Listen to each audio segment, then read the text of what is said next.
Três temas aparecem com muita força no consultório médico: obesidade, compulsão alimentar e depressão.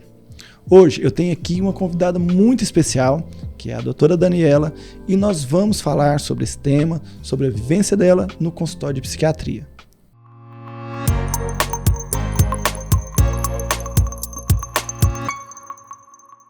Doutora Daniela, gostaria que você se apresentasse e falasse um pouco mais sobre o seu trabalho. Então, doutor, muito obrigada pelo convite.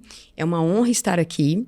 Meu nome é Daniela, eu sou psiquiatra, tenho doutorado em Ciências da Saúde pelo UFG e já atuo na área de obesidade e emagrecimento há algum tempo, uma área importantíssima e que é, assim, essencial essa discussão nos tempos de hoje.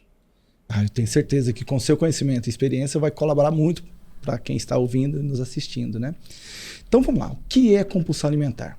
Como você define esse problema que acomete tantas pessoas? Olha, compulsão alimentar é um sintoma que pode estar presente em diversas patologias e até mesmo pessoas que não têm algum transtorno psiquiátrico podem ter episódio de compulsão. Quando a gente fala de transtorno de compulsão alimentar, esse é um transtorno psiquiátrico. E como que a gente define isso? Em um curto período de tempo, a pessoa come muito, ela se alimenta muito e ela perde o controle dessa alimentação.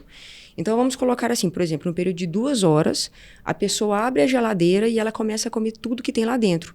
E ela perde o controle disso mesmo estando saciada. Então, é justamente essa sensação de perda de controle em um curto espaço de tempo. Isso é o transtorno de compulsão alimentar. Alguns pacientes me relatam que come e nem sabe por que está comendo, né?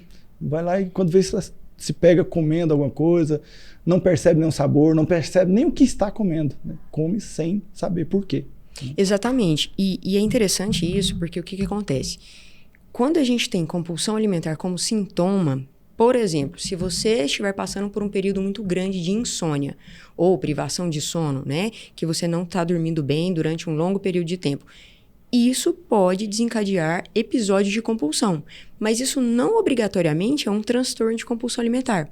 Então, por que isso é tão importante? Nos dias de hoje, onde todo mundo está correndo demais, ninguém dorme direito, todo mundo estressado, todo mundo ansioso, esse estresse crônico pode desencadear episódios de compulsão. Então, é muito importante a gente, né, com esses pacientes, a gente tentar descartar um transtorno de compulsão alimentar e, uma vez descartado, tentar identificar de onde está vindo essa compulsão, o que está causando ela. Tá. E no meu dia a dia, no consultório, como eu trabalho com obesidade, eu percebo que o reflexo imediato é um ganho de peso e muitos pacientes conseguem definir o momento que começou o ganho de peso relacionado a essa mudança nos hábitos alimentares. Outros pacientes já trazem isso desde a infância, né? Adquiriu essa compulsão para lidar com a dor pessoal, com um sofrimento pessoal, né? Como uma forma de compensação. O que você pode me dizer sobre isso? Nossa, esse é um ponto muito importante, porque a gente sabe hoje que traumas estão associados a episódios compulsivos ou desencadeiam transtornos psiquiátricos e alimentares no futuro. Então, o que a gente tem hoje pautado na ciência? Que pessoas que sofreram abuso, seja sexual ou não, a própria negligência emocional é um tipo de abuso, essas pessoas têm uma maior chance de desenvolvimento de quadros psiquiátricos e, dentre eles, a compulsão alimentar está aí dentro, né? Quadros depressivos que podem levar a episódios de compulsão. Então, isso está associado à história de vida dessa pessoa. Por isso que quando a gente conversa com o paciente, quando a gente vai colher a história dele, é muito importante a gente identificar justamente o que o doutor disse, desde quando aquela compulsão está presente. Porque se ela está presente desde a infância, desde a adolescência, a gente vai começar a pensar em tipos específicos de transtorno. Certo. Ou, por exemplo, acontece também do paciente ter sofrido algum trauma momentâneo. Então, um divórcio, a perda de um ente querido, sim, a perda de um familiar, ou mesmo um estresse, por exemplo, relacionado à perda de trabalho, né? Quem aí não fica desnorteado quando pensa que não vai ter dinheiro para comprar, sim, o pão de amanhã. Então, tudo isso está e pode estar associado a transtornos alimentares, a compulsão alimentar. Isso é muito importante. Eu vou trazer até assim, uma história de um paciente que me relatou o seguinte. Na infância dele, ele tinha uma situação econômica mais precária. Então, praticamente passavam fome, né? Tinha uma vida alimentar bem limitada. Hoje, ele se sente ansioso, se sente um medo, assim, quando ele pensa que ele não vai poder comer, né? Então, ele acaba armazenando muita comida na casa dele. Tem um excesso de comida lá na casa dele. Refrigerante e, geralmente, coisas calóricas, coisas, né, de baixo valor nutricional e alto valor calórico, que colabora para o ganho de peso. Então, tem engradados de refrigerante, açúcar, arroz, tudo na geladeira em excesso. E aí, quando ele está em casa, ele acaba comendo muito. Por mais que às vezes ele abra um pote lá de iogurte, ele não toma tudo, ele toma um pouco e deixa lá na geladeira. E aí vai abrindo outro e acaba comendo muito e de forma errada, né? Que acaba resultando no ganho de peso. Então, o trauma da infância, a carência, a dificuldade do acesso alimentar gerou esse comportamento, né, inadequado para ele, mesmo na fase adulta. E ele não consegue lidar com isso sozinho. E eu não sei se você já viu, uma vez eu estava assistindo uma entrevista do Eduardo Costa, né, o cantor. E ele falando justamente isso.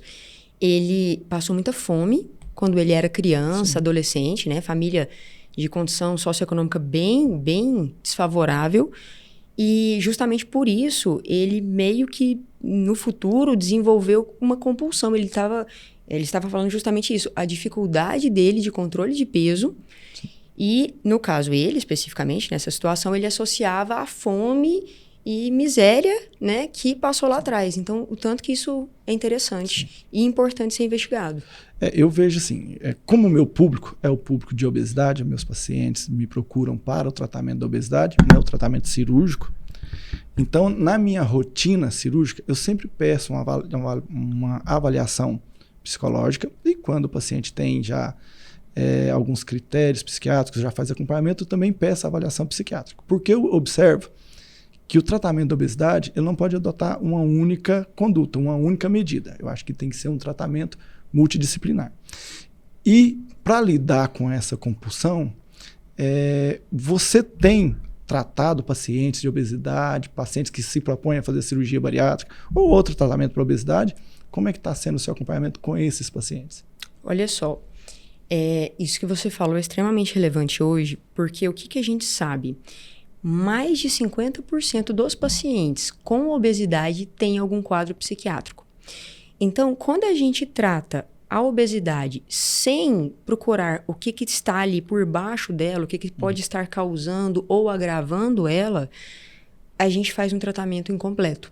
Então, acontece muito de pacientes fazerem a cirurgia bariátrica, por exemplo, o doutor imagino que tenha muita experiência com isso, e após alguns anos apresentarem reganho. E nesses casos, o que a gente sempre tem que olhar, e o ideal é que isso seja avaliado antes mesmo, né, de fazer a cirurgia. Se ele tem algum transtorno de base. O que seria esse transtorno de base que a gente chama, né? Se ele tem algum quadro comórbido ou não psiquiátrico. O que é isso? Se a gente fosse explicar isso. É o paciente que tem uma depressão e começou a ganhar peso por conta dessa depressão. Porque alguns tipos de depressão podem levar a ganho de peso. Sim. Alguns tipos de transtorno de ansiedade podem levar a ganho de peso. Então, a gente fica até naquela. Quem que veio primeiro, o ovo ou a galinha, né?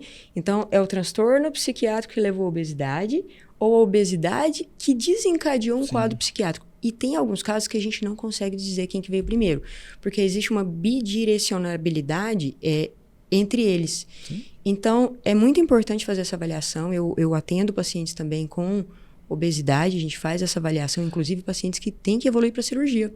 Eu percebo assim... de um modo em geral, a obesidade e a depressão é subestimada, não por quem passa por esses problemas, mas por quem está do lado do paciente que apresenta essas doenças, né, essas comorbidades. Então é muito comum o paciente de obesidade ser julgado como não tem disciplina, não se esforça, ou era só fechar a boca. Da mesma forma como o paciente que passa pela depressão também é julgado, né? Às vezes como não tem força de vontade, está se entregando a uma doença que não existe, né? Então, eu acho que isso também dificulta a busca pelo tratamento, que o próprio paciente se julga não merecedor de ter um tratamento, que só depende dele, né? E na maioria das vezes, nessa busca de ele mesmo tentar se curar, ele negligencia um tratamento que vai ajudar muito. Negligencia a busca pela ajuda, né? E isso afeta muito negativamente aos pacientes. Né? Não, e isso... O que a gente está tratando, abordando aqui? São duas doenças altamente estigmatizantes. Sim. O obeso, que só por ser obeso ele é automaticamente estigmatizado, né? Então, assim, sim, inclusive motivo de chacota, sim, motivo de bullying, né? Essas pessoas sofrem muito. E pessoas com quadros psiquiátricos, sim, que é, enquanto o obeso é falta de fechar a boca e falta de vontade de fazer atividade física, o outro é falta, né? O transtorno psiquiátrico é falta de fé, isso, falta de Deus, falta de querer. Então, quando a gente junta as duas coisas, esse paciente sofre demais. Porque ninguém que está em volta dele entende aquilo que ele está passando. Ah, porque você não está tentando o suficiente. Coitado, ele está dando tudo de si. Sim. Uma coisa que eu escuto muito também dos pacientes é que, assim, quando ele opta pela cirurgia bariátrica, ou algum amigo, ou algum parente, alguém próximo vira e fala assim, você não precisa de cirurgia, você precisa tratar a cabeça, né? Eu entendo essa colocação da seguinte forma, realmente precisa mudar os hábitos, mudar o conceito, né? E assim, eu vejo uma certa resistência de alguns profissionais com relação à cirurgia bariátrica e recentemente, né, acaba trazendo essas experiências pessoais, mas recentemente eu tive um paciente que voltou muito triste no consultório, ele tinha ido na primeira consulta, pediu pré-operatório, e ele foi num consultório de um colega psiquiátrico e o médico falou que não ia dar o laudo, não ia autorizar ele a fazer a cirurgia porque ele tem depressão. No seu entendimento, você acha que esse paciente realmente deveria deixar de fazer o tratamento da obesidade? Ou acha que dá para conciliar o tratamento da obesidade e da depressão? A depressão é um impedimento para a cirurgia bariátrica? A depressão não é um impedimento para a cirurgia bariátrica, mas é importante que ela seja tratada. Sim. Mas mesmo assim, alguns pacientes, mesmo a gente fazendo o tratamento da depressão, fazendo o tratamento da ansiedade ou algum outro transtorno que ele tiver, tem pacientes que precisam da cirurgia bariátrica, sim, porque a cirurgia bariátrica é um tipo de tratamento. Sim. E mesmo com tudo que a gente tem hoje disponível na psiquiatria, os análogos de GLP-1, as famosas canetinhas, né? Mesmo assim, tem paciente que precisa ir para a bariátrica. Isso é uma realidade. Eu concordo com você. Acho que uma coisa não exclui a outra, um tratamento não exclui o outro. E eu acho que os dois tratamentos em conjunto potencializam o melhor resultado para as duas doenças, né? Exatamente. Então, um paciente que às vezes está enfrentando um quadro de depressão e obesidade ao mesmo tempo, mas quando começa a perder peso, melhora a sua saúde, melhora a qualidade de vida, melhora a qualidade de sono, ele se sente mais motivado, né, a buscar ferramentas para lidar com a depressão também. Né? Sim. E isso fortalece o tratamento. Claro que eu acho que sim, dependendo da técnica cirúrgica, a gente precisa adaptar uma prescrição medicamentosa, né, quando é uma técnica que altera a absorção intestinal, às vezes precisa, eu recomendo isso sempre para os meus pacientes, a voltar no médico que faz o acompanhamento dele para ajustar as doses do medicamento, porque às vezes pode modificar a absorção, né, do medicamento. Mas quando faz, por exemplo, uma gastrectomia vertical, que não muda essa absorção, às vezes nem precisa, dá até para reduzir a dose do medicamento. Também, né, precisa fazer esse retorno e ajustar os medicamentos que está tomando no pré-operatório. Né? Muitos pacientes com compulsão, né, porque a circuitaria cerebral da compulsão alimentar, ela muitas vezes não fica só na compulsão alimentar. Então, entra compulsão por álcool, compulsão por jogos, compulsões diversas. E a cirurgia, ela trata uma dessas. Sim. Mas é importante esse segmento. Para não fazer uma compensação, né? Às vezes busca... O doutor deve ver demais no consultório, né? Tem. Não, assim... É frequente, mas hoje eu percebo que as pessoas estão mais conscientes quando buscam um tratamento, né? Geralmente já pesquisou, já buscou informação, os pacientes hoje são muito mais bem informados do que foi no passado, né? E até a cirurgia também evoluiu no conhecimento, né? Então, quando surgiu a cirurgia bariátrica, a gente pensava que o efeito na perda de peso se devia somente à redução da capacidade alimentar ou da alteração da absorção de nutrientes. E hoje, a gente entende que os mecanismos da perda de peso não são exclusivamente da redução da capacidade alimentar ou da diminuição da absorção. Hoje a gente entende que a cirurgia bariátrica proporciona alterações metabólicas e fisiológicas do corpo que altera tanto o funcionamento no metabolismo mesmo, até o funcionamento cerebral, né? Hoje não dá, assim, o conhecimento da gente, conhecimento médico, permitiu entender que cérebro, intestino, estômago, hormônios estão todos interligados. Não dá para dividir, separar, reduzir o tamanho do estômago e pronto, só a redução do estômago vai fazer a perda de peso, né? Hoje, por exemplo, a gente entende que o intestino é um órgão que produz hormônios. Inclusive, alguns desses hormônios estão virando medicamentos e estão muito, muito presentes no nosso dia a dia, né? Que são as famosas canetinhas. O Mounjaro, por exemplo, é um análogo de um hormônio que é produzido pelo intestino.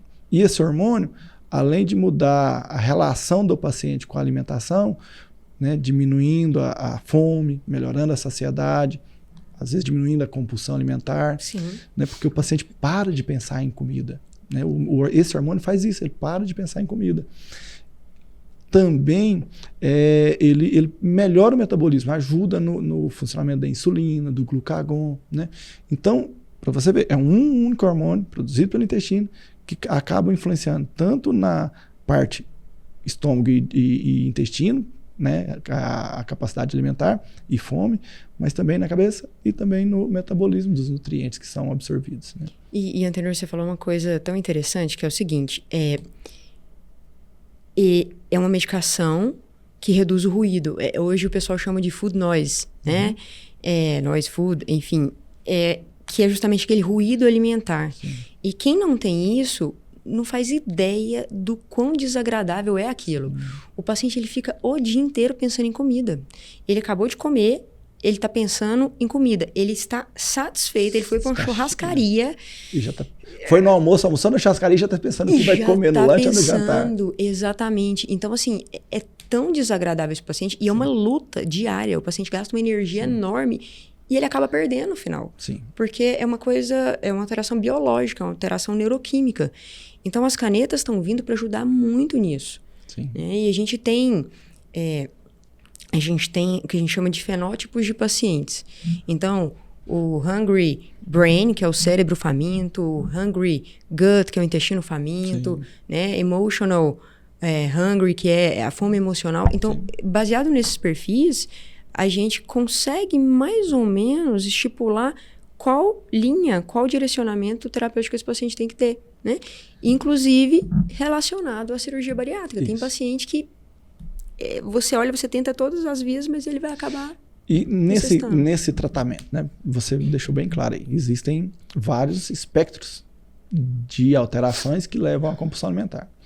Você tem uma abordagem somente medicamentosa ou você acha que uma terapia comportamental também é importante e é indispensável na condução desses pacientes? Eu vou usar o termo que você usou, é indispensável.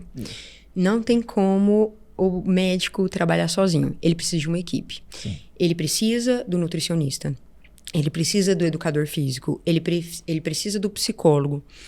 O psiquiatra também entra como membro essencial. Então, é tudo junto. Isso. Eu costumo falar para os meus pacientes exatamente isso. Eu acho que enfrentar a obesidade, ou enfrentar qualquer doença, às vezes a gente não precisa enfrentar sozinho. Né? Sim. É algo pesado para você enfrentar sozinho. Então, quando você sente ou perceber que não está dando conta, está na hora de buscar ajuda. Então, às vezes acontece no meu pós-operatório. O paciente teve uma boa perda de peso, mas aí, de repente ela vem e fala assim: doutor, eu estou começando a aumentar a minha vontade de comer doce. O que eu faço? Eu falo, então vamos voltar, vamos fazer os seus exames, vamos fazer sua revisão, ver se tem alguma coisa, né, alterada com você. E agora eu acho que é importante você também voltar na nutricionista para fazer esse acompanhamento nutricional, ter opções de cardápio, né? E também na psicóloga ou no psiquiatra. Por quê? Você precisa de ferramentas, de armas para lutar contra essa compulsão. Você não pode se entregar a esse momento, né, que está fazendo você perder o controle. E às vezes você tentar sozinho, você não vai conseguir. Né? Não precisa enfrentar isso sozinho. E hoje nós temos técnicas da psicologia dentro da TCC ou dentro de outras, né? Terapia cognitivo-comportamental, para quem não sabe o que é TCC. E também dentro de outras abordagens psicoterápicas que são terapêuticas, não é só ajuda, trata. Sim. Né? E esse paciente, ele tendo acesso a isso, nossa, a eficácia do tratamento é muito maior. E vem um outro ponto também, que é a motivação. Eu brinco que o paciente com obesidade, ele tem uma plantinha que ele tem que regar todos os dias, chamada automotivação, né? Que ele às vezes não dá conta de fazer sozinho. Então, vem um profissional de fora e às vezes ele tá querendo desanimar, você dá aquela pílulazinha emocional de força pra seguir. É um olhar, né, fora do universo dele, né? Porque às vezes se fecha tanto no seu universo e lutando as suas batalhas diárias, as suas dores, os seus traumas, né? Sim. E não consegue, às vezes, ver as conquistas que já alcançou ou ver as ferramentas positivas que ele pode usar para lidar com isso, né? Eu acho que realmente precisa dessa visão em terceira pessoa, né? Essa visão fora do universo pessoal dele. E no pós-operatório, né? Tem muitos pacientes que deixam de procurar a cirurgia ou o tratamento medicamentoso da obesidade porque muitas pessoas, né, criam aquele conceito de que quem faz cirurgia bariátrica fica depressivo. Você tem acompanhado alguns pacientes dessa situação? Você acha que realmente isso é um mito ou é uma verdade? Isso pode acontecer, porque a gente está falando de uma cirurgia, é um processo inflamatório, Sim. Pode alterar, dependendo do tipo de cirurgia, claro, mas pode alterar a absorção de alguns nutrientes ou não. E tem gente que não faz esse segmento para ver se as vitaminas estão em dia também, né? Então, o que é importante? Pode evoluir com sintomas depressivos? Pode, mas eles precisam ser investigados para entender de onde está vindo. Isso. Ou o contrário, às vezes a pessoa já tinha uma depressão, subdiagnosticada, subtratada, estava ali, mas todo mundo achava que era só uma preguiça, uma falta de vontade. Fez a cirurgia e depois às vezes isso se torna evidente. Você tocou em 2 pontos importantíssimos, né? Esse acompanhamento no pós-operatório, de novo, eu sempre reforço que a cirurgia é uma etapa do tratamento, né? É a primeira etapa, eu até brinco com meus pacientes, é um restart na vida. Então, a partir do momento da cirurgia, você tem que estar disposto a mudar seus hábitos de vida, mudar, né, seus hábitos alimentares e tudo. Inclusive, né, ter uma boa alimentação, uma alimentação saudável, balanceada, acompanhada por nutricionista. Fazer uma atividade física, que eu acho que é fundamental para essa melhora, potencializar a perda de peso, mas também traz outros benefícios, de melhora de autoestima, né? Você sai da ociosidade, né? Então é importante ter essa atividade física e também fazer esse acompanhamento médico de rotina. Por quê? Porque nesse acompanhamento a gente faz exames de rotina, faz a reposição de vitaminas de acordo com a necessidade dos pacientes. Antigamente, quando a cirurgia ainda... No começo da cirurgia bariátrica, era uma cirurgia muito mais agressiva, muito mais mutilante. Então era muito comum. E existiam outras técnicas também que eram mais agressivas, que proporcionavam uma desnutrição, uma desabsorção muito intensa. E essas técnicas foram abandonadas. Hoje as técnicas que são mais feitas, que é o bypass, o sleeve, não altera tanto a absorção intestinal. Então acaba que a gente consegue fazer essa reposição de micronutrientes por via oral, na maioria das vezes. Muito raramente precisa partir para uma reposição de medicamentos, de vitaminas por via injetável, né? Então a gente consegue prevenir essas deficiências de micronutrientes, mas o paciente precisa, né, manter essa rotina de acompanhamento, né? E outra coisa que eu também reforço é o subdiagnóstico, né, da doença no pré-operatório. Às vezes, o paciente que é acometido pela obesidade, ele se adapta ao ambiente. Então, ele acaba demonstrando uma alegria, uma felicidade que externamente, externamente é uma pessoa alegre, mas por dentro ele já está sofrendo uma dor ou já está sofrendo de uma doença que não foi diagnosticada. Então, quando ele começa a perder peso, começa a mudar os seus hábitos, aí quem está de fora começa a julgar. Fala, mas fulano não está mais alegre, fulano está triste, né? Ou está depressivo, mas essa depressão ela só foi evidenciada no pós-operatório, mas já era sintomática, ou já estava presente antes da cirurgia, né? Tem 2 coisas aqui. Bom, a primeira, nós temos na psiquiatria um quadro de depressão que nós chamamos de depressão atípica. O que é essa depressão atípica? A pessoa dorme muito, ela tem muito sono, come muito, ela tem muita fome e não tem energia, que nós chamamos de anergia. Então, é uma pessoa que está dorminhoca, come demais e não tem energia. é intitulada pela população geral como preguiçosa, Sim. né? E muitas vezes, né, assim, isso precisa ser diagnosticado, investigado e diagnosticado, é uma depressão. É uma depressão que às vezes está ali por anos. A pessoa sobrevive, mas ela não vive. Sim. Ela vai vegetando ali, então ela trabalha, mas o rendimento baixo, nunca tem vontade, nunca tem energia para fazer as coisas. E existe sim essa questão desse ânimo, né? Essa reatividade com ânimo. Sim. Nossa, vou fazer um procedimento que vai resolver todos os meus problemas. E não é, porque Sim. precisa tratar esse quadro. Sim. E tem uma outra coisa, eu não sei se para você, Antenor, isso aparece muito, eu, né, imagino que sim, pacientes que colocam toda a esperança deles só no procedimento e não querem mudar estilo de vida, né? Sem dúvida, né? Ele cria uma expectativa e frustra depois, né? Mas no paciente que já vem nessa luta da obesidade, ele vive dessa forma em quase tudo, né? Por exemplo, às vezes ele fala assim, vou começar uma atividade física, vou para a academia. E aí quando ele vai para a academia, ele estabelece uma meta que não é alcançável. E aí ele chega no final do período que ele estabeleceu aquela meta, não alcançou a perda de peso, ou não alcançou o que ele estava programando, e aí ele desiste, né? Com a bariátrica também acontece. Às vezes o paciente chega no consultório, não, vou fazer cirurgia. Faz a cirurgia e no primeiro retorno fala assim, doutor, mas eu estou perdendo pouco peso. Aí eu falo, mas qual era a meta de peso que você queria perder, né? Não, eu queria perder 30 quilos. Eu falo, não vai alcançar isso, né? Você vai alcançar ao final do período, né, do efeito da cirurgia, mas nesses primeiros 30 dias você não vai alcançar isso. Por quê? É uma sequência de fatos que Nem vai acontecer. Pode, né? Meu Deus do céu. Exatamente. Tanto peso num período curto, né?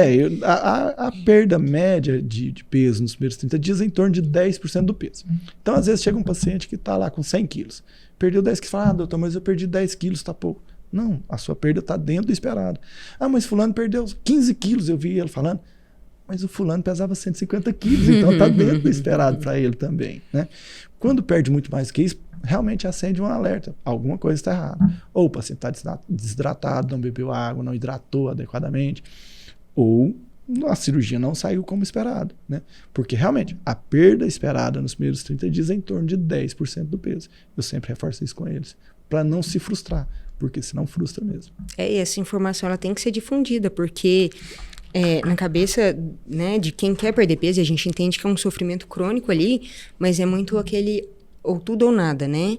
Então, também, ou eu quero fazer atividade física 5 vezes por semana. Outra coisa, né, exatamente. Também falo para eles, não precisa começar, né, achando que você vai bater os seus colegas da academia, não. Começa devagarzinho. Vamos fazer um fortalecimento, vai ganhando motivação para ir para a academia. Conforme você vai vendo que está perdendo peso, que está melhorando seu rendimento, você vai ficar até muito mais motivado. Sim. Né? Eu explico para eles, encontre uma atividade física que você se sinta bem em fazer, que se sinta motivado em fazer, não estabeleça grandes metas. É um passinho de cada vez. Por quê? Porque assim você vai se fortalecendo, vai reforçando um hábito que é saudável, né? No consultório eu falo muito da gente colocar objetivos tangíveis, né? Que dá para chegar lá, dá para alcançar. Isso. Então, às vezes o paciente chega muito empolgado. Nossa, doutora, eu vou fazer atividade física 7 dias por semana. Eu viro e falo assim, você não vai. Eu te proíbo. Nossa, como assim? Eu tô motivada, eu quero fazer atividade física. Eu tô te proibindo porque isso não vai se manter. E aí você vai se frustrar, e aí em vez de fazer pelo menos 3 vezes por semana, você não vai querer fazer nenhuma, né? É verdade. Então isso acontece sente muito. dor, né? Sente dor. Todo mundo quando começa a atividade Sim. física vai sentir dor, vai sentir cansaço, indisposição. Aí já na primeira dor fala, não vou mais. Exatamente. Nós estamos vendo aqui que tanto a depressão quanto a obesidade, as compulsões alimentares, são doenças muito complexas, né? Muito difícil, né? Às vezes de tratar, porque envolve um tratamento que não é só medicamentoso ou só cirúrgico, é um tratamento multidisciplinar, né?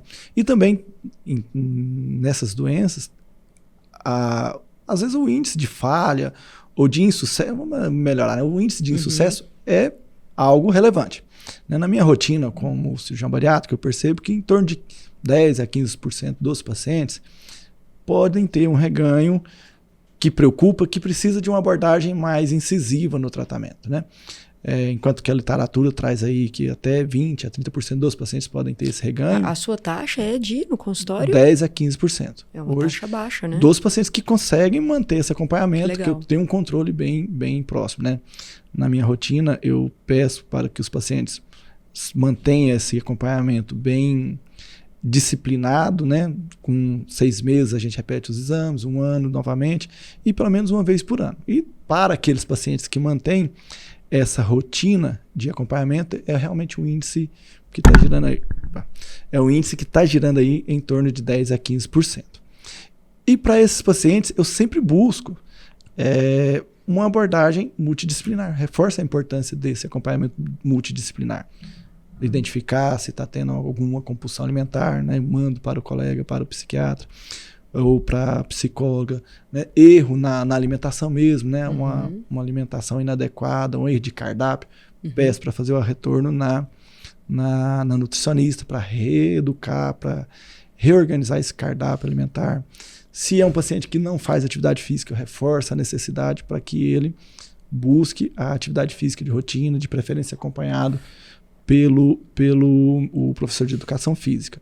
Eu acho que a abordagem multidisciplinar, ela aumenta o sucesso no tratamento da obesidade. E a gente sabe, Antenor, que tem alguns ambientes obesogênicos, né? É importante. Porque às vezes você trata um membro da família, só que o restante da família inteira tem sobrepeso e obesidade. Sim. E é quase como uma cultura mesmo de culto à não perda. Porque vê um integrante da família perdendo peso, todo mundo, o que está acontecendo? Não, mas você está comendo muito pouco? Não, mas desse jeito você vai ficar doente. Sendo que a gente tem que pensar na mudança do ambiente inteiro, olhar a família inteira, como se diz, todo mundo segura a mão e ninguém solta. Sim. Né? Você falou agora sobre esse assunto, até me lembrou de um fato que era muito comum no passado, né? As avós e tias, né, que só achavam que a criança que era saudável era aquela criança gordinha, né? No passado, eu acho que isso aqui ainda está presente, viu? Não, eu acho que já deu uma melhorada, Mas a gente vê muito no consultório, no meu consultório eu vejo muito isso. As mães levando os filhos já com sobrepeso, a mãe tem sobrepeso, obesidade, leva o filho, criança, adolescente, já com sobrepeso, obesidade, e eu costumo fazer as orientações e olha, tira doce de casa. Sim. Doutora, mas tadinho vai ser você tendo dó dele lá na frente, sim, sofrendo bullying, cheio de estigmas, cheio de doenças crônicas associadas. Então, é uma cultura, né, de coitado, tadinho, vou tirar o doce da criança, mas que não consegue calcular o risco disso, né? A evolução disso lá na frente, se a gente não faz essas mudanças. E é importante, né, essa relação, né, de cuidado na infância, né? Hoje a gente tem inúmeros estudos mostrando que uma criança obesa, né, a proporção de crianças obesas tem impactado assim profundamente na quantidade de adultos obesos, né? Então, se já começou a obesidade na infância, a chance de se tornar um adulto obeso é altíssima, né? Falando sobre essa taxa de reganho de peso no pós-operatório de bariátrica, no meu consultório eu tenho uma taxa relativamente baixa, está abaixo até da literatura. Eu observo que para aqueles pacientes que fazem o acompanhamento com regularidade, está girando em torno aí de 10% a 15%. Nossa, uma taxa baixa, né? Enquanto que na literatura pode ter um reganho aí até de 20% a 30%, ainda considerado assim um índice baixo, né? E, Antenor, você falou da taxa de reganho que você tem no consultório, que é de 10%, 15%, e é interessante a gente fazer uma comparação, né? Das pessoas que utilizam as canetinhas, né? Então, a tizerpatida, que é o Mounjaro, a gente tem estudos hoje colocando que depois que ela é suspensa, depois que as pessoas param a caneta, cerca de 80% das pessoas reganham parte do peso, uma quantidade significativa de peso. E isso acontece, no meu ponto de vista, porque, primeiro sim, a obesidade é uma doença crônica, né? É uma doença que precisa ser tratada como doença, não é só uma questão estética, né? E o uso dessas canetas, ela controla a obesidade, mas não cura, né? Então, ela vai controlar enquanto o paciente está usando. Também tem um efeito limitado. Eu acho que a abordagem do tratamento da obesidade, ela tem que ser individualizada, né, de acordo com o grau de obesidade, com a necessidade, com a condição do paciente. Então, essas canetas, ela tem um potencial de perda de peso que varia em torno aí de 20%. Para um paciente que pesa aí 80, 100 quilos e precisa perder 20 quilos, é excelente, é uma opção muito válida que vai conseguir proporcionar essa perda de peso. Mas quando se trata de um paciente muito obeso que precisa perder aí 40, 50 quilos, talvez ele não consiga alcançar essa perda de peso. Por vários motivos. Primeiro porque a caneta, né, elas têm um efeito que é limitado, né, os melhores estudos, mesmo os estudos que foram utilizados para a aprovação dessas canetas, mostram a perda de peso que gira em torno de 20% ao longo de 1 ano e meio de uso, né? E é um tratamento caro. Se você pensar que você vai ter que usá-la por um período aí de 1 ano e meio, gastando em média de R$ 1.800, R$ 2.000 por mês, é um tratamento que às vezes não é acessível para o paciente manter por esse período. E é o que você falou.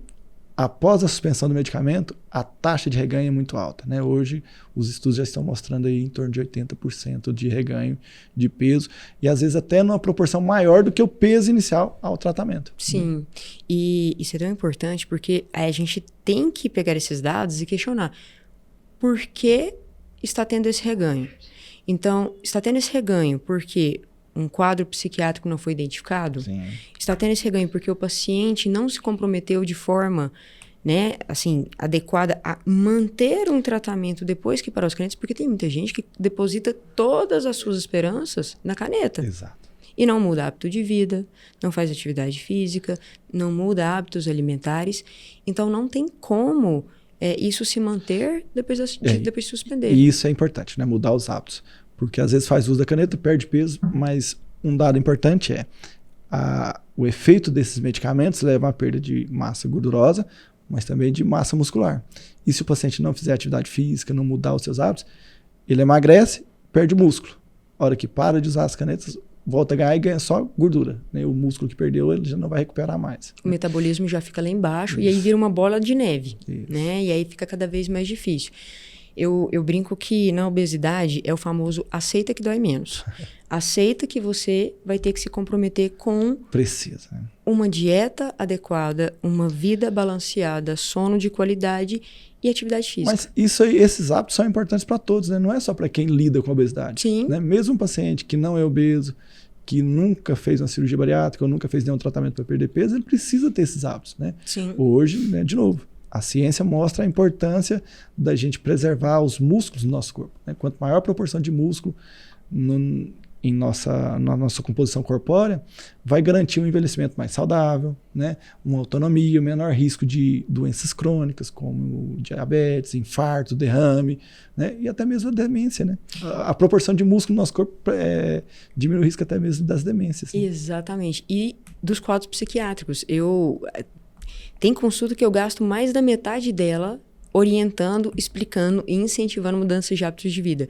Porque quando a gente fala de quadros psiquiátricos, existe uma ligação muito forte e atividade física é terapêutica. Ela trata, é uma forma de tratamento, é uma cápsula na forma de movimento. Exatamente. Né? E hoje, tanta gente, né, tantos estudos tentando colocar uma substituição para ir para atividade física. Mas não tem como, ela é terapêutica. Então, doutora Daniela, para encerrarmos esse assunto tão importante e essa discussão tão rica, eu gostaria que você deixasse um recado para quem está nos assistindo. Opa, vamos lá, né? Então, para você que está nos assistindo, se você tem sobrepeso, se você tem obesidade, se você tem algum ente querido que sofre com essa situação, com essa doença, saiba que você não está sozinho. Muitas pessoas sofrem e hoje a medicina evoluiu a ponto de conseguir promover tratamento e trazer qualidade de vida para essas pessoas. O que você precisa é de uma avaliação bem feita, passar por um profissional capacitado. Mas uma vez que você procura ajuda e você se compromete, a chance de você ter um bom resultado e melhorar a sua qualidade de vida e voltar a viver é enorme. Procure ajuda. Doutora Daniela, eu quero agradecer a sua presença. A discussão foi assim espetacular, seu conhecimento, a sua vivência, né, no tratamento das compulsões alimentares e da obesidade. Eu acho que vai agregar muito para quem está nos assistindo. Eu que agradeço. E assim, eu espero, né, que a gente possa colaborar e reforçar a importância desse tratamento multidisciplinar, de fazer o acompanhamento adequado, tanto no tratamento da obesidade, quanto no tratamento das compulsões, das doenças comportamentais, né? Conforme você disse, ter esse acompanhamento por um profissional qualificado, né, é fundamental no sucesso do tratamento, né, dessas doenças. Muito obrigado. E você que está nos assistindo, se você se identificou com esse assunto ou conhece alguém que está precisando de ajuda, encaminhe esse podcast para ela. Eu tenho certeza que a informação transforma vidas.